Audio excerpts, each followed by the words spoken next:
महत्वपूर्ण है, क्योंकि इन्होंने जो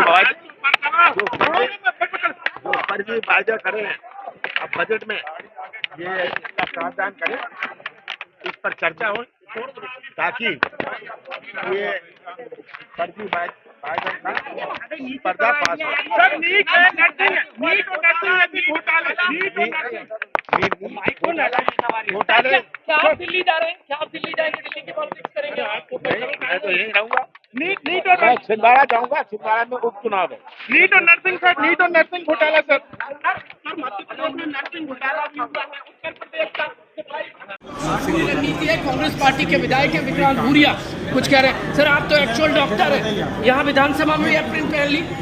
देखिए, ये एप्रिन लड़ाई का संकेत देता है। पहले लोगों की जान बचाने के लिए हम लड़ाई लड़ते हैं, आज इस सरकार से जनता को बचाने की हम लड़ाई लड़ रहे हैं, और यही लड़ाई पूरी ताकत से लड़ रहे हैं। क्योंकि नर्सिंग घोटाले में, पहले व्यापम घोटाले में फर्जी डॉक्टर तैयार कर दिए, उसके बाद नर्सिंग घोटाले में फर्जी पैरामेडिकल स्टाफ तैयार कर दिया। क्या लोगों की जान की कोई कीमत नहीं है? जो बड़े बड़े मगरमच्छ उन पर कार्रवाई क्या होगी? क्या 2 रजिस्ट्रार पर कार्रवाई करते हैं आप सोचते हैं ये घोटाला बंद हो गया?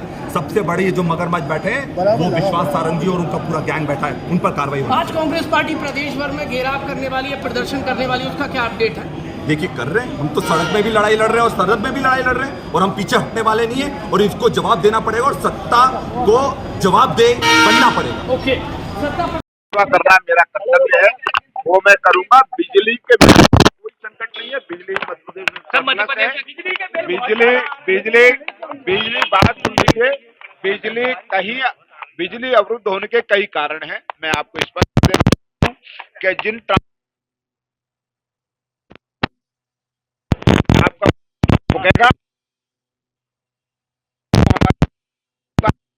उन पे जितने किलोवाट उन्होंने लोड सेक्शन करा रखा है, उससे अधिक लोड जब डलता है ट्रांसफार्मर पे तो ट्रांसफार्मर फूटता है, ट्रिपिंग होती है। आपको एक बता दूं कि आंधी और तूफान में भी एक्सीडेंटल घटनाएं होती है, जिसके कारण विद्युत होना जरूरी है। जैसे अगर मोटरसाइकिल और गाड़ी हो एक निश्चित किलोमीटर के अंतर्गत, उसकी भी सर्विस जरूरी है, वैसे ही हमारे इसके मेंटेनेंस के लिए समय की जरूरत है। शहर और प्रदेश में माननीय मोदी जी के नेतृत्व में तेजी के साथ विकास हो रहा है।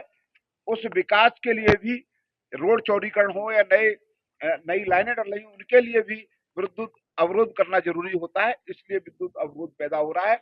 कटौती शब्द का प्रयोग गलत है। बिजली मध्य प्रदेश में सरप्लस है। ट्रांसफार्मर जहाँ रुके हैं, नहीं मेरा नहीं, खाना पूर्ति नहीं, मुझे ऐसी जगह की आप सूची देंगे, उसके खिलाफ मैं बैठा हूँ, कार्रवाई करूँ। शहर में लाइट बहुत जा रही है भाई। मैंने कहा कि आप, मेरा कहना है वो स्थान मुझे चिन्हित करें, चिन्हित करके आप एज एक मित्र के नाते से मुझे दें सूची, मैं आपसे बात करूंगा, उसके कारण से आपको जवाब दूंगा।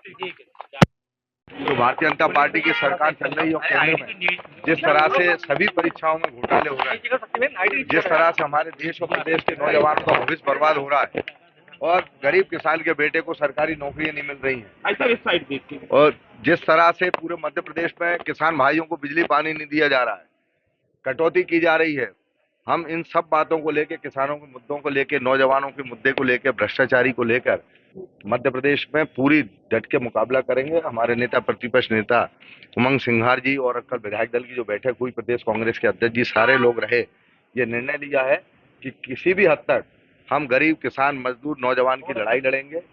उसके लिए हमें कोई भी संघर्ष करना पड़े, सड़कों तक करना पड़े, चाहे विधानसभा में करना पड़े, पूरी ईमानदारी से करेंगे। प्रद्युमन सिंह तोमर जी का तो कहना है कि लाइट कहीं नहीं कट रही है। देखिए, ये लोग ईश्वरवादी हैं। भारतीय जनता पार्टी के लोग ज्यादातर ये कहते हैं कि हम ईश्वरवादी हैं, भगवान को मानते हैं।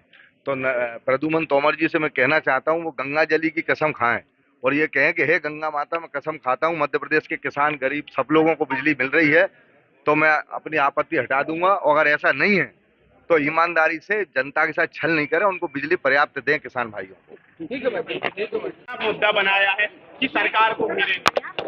देखिए, हमारे मध्य प्रदेश की जो भाजपा की सरकार है, ये किसान विरोधी सरकार है, जन विरोधी सरकार है। और हमारी जो कांग्रेस विधायक दल की कल बैठक हुई है, जिसमें हमारे नेता प्रतिपक्ष सम्मानीय उमंग सिंघार जी ने हमारी बैठक ली है और हमें दिशा निर्देश दिया है कि जो प्रदेश में बहुत बड़े स्तर पर जो नर्सिंग घोटाला हुआ है, उसको लेकर आज यहाँ सदन में हम लोग आवाज उठाने वाले हैं, आवाज उठा के संघर्ष करने वाले हैं। और सरकार को घेरने का काम करने वाले हैं। कोई महिलाओं को लेकर के आपका कोई मुद्दा है क्या? महिलाओं के सशक्तिकरण को लेके मुद्दा है हमारा, क्योंकि आज ही मेरा विधानसभा में सवाल लगा हुआ है। जो आजीविका मिशन चलता है मध्य प्रदेश के अंदर ग्रामीण क्षेत्रों में, आजीविका मिशन का उद्देश्य होता है ग्रामीण क्षेत्र की महिलाओं को स्वरोजगार से जोड़ना, लेकिन हमारे बालाघाट जिले में और मध्य प्रदेश भर में आजीविका मिशन से जुड़ी हुई महिलाएं अपने आप को काफी पीड़ित महसूस कर रही हैं, क्योंकि ये जो मिशन है ये भ्रष्टाचार का केंद्र बन चुका है। बड़े अधिकारी इसमें आम महिलाओं को रोजगार से नहीं जोड़ पा रहे हैं, बल्कि उनका शोषण हो रहा है और वो बेहद अपने आप को हतोत्साहित महसूस कर रही हैं।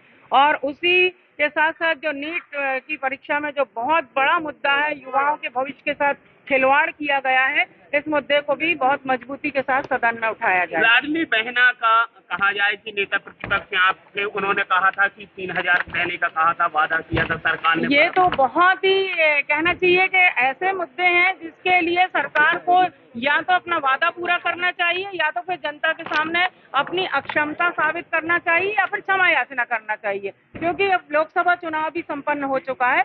विधानसभा चुनाव में इनका वादा था कि लाडली बहनाओं को हम 3000 रुपए महीना देंगे, और किसानों को भी छलने का काम किया गया कि क्योंकि मैं बालाघाट जिले से आती हूँ, धान बाहुल्य जिला है, मध्य प्रदेश का सबसे बड़ा धान उत्पादक जिला है, तो धान का हम 3100 रुपए समर्थन मूल्य देंगे किसानों को। उसी तरह कहा था इन्होंने कि 2700 रुपए हम गेहूं का समर्थन मूल्य देंगे, लेकिन सम्मानीय मोहन यादव जी की सरकार आज सारे वादों से बदल चुकी है। ना उन्होंने धान का समर्थन मूल्य अभी तक देने का वादा पूरा किया है, ना लाडली बहनाओं को 3000 रुपए मिल रहे हैं, और ना ही किसान भाइयों को 2700 रुपए गेहूं का समर्थन मूल्य मिल रहा है। ठीक है मैडम, ठीक है।